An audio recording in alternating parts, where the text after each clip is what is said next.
Justin Bieber, Never Say Never, is already being re-released into theaters with a bunch of extra footage to bring in a wider audience. Here's a sneak peek.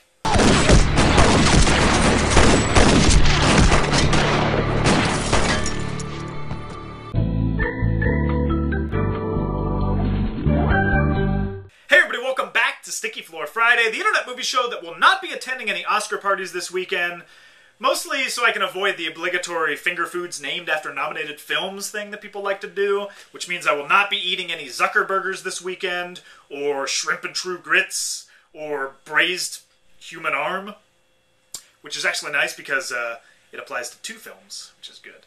Also, I want to talk about that Bieber CSI video, which I love because while he's getting riddled with bullets, just straight up murdered, he still has enough wits about him to glance down and see exactly where he's falling, make sure it's somewhere soft. This kid even dies pretty.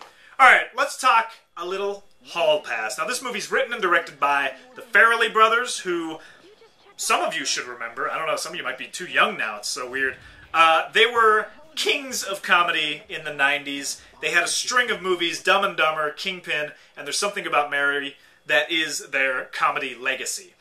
But something happened right around Me, Myself, and Irene, which had its moments, but ultimately was like too weird of a movie to be successful. They began a downward spiral.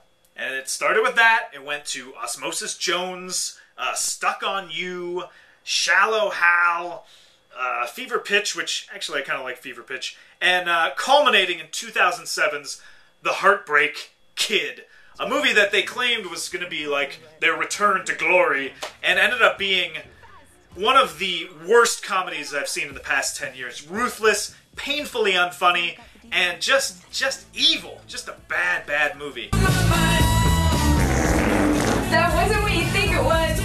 And so we come to Hall Pass, a high-concept comedy starring Jason Sudeikis and Owen Wilson as 2 guys who are given a week off from marriage.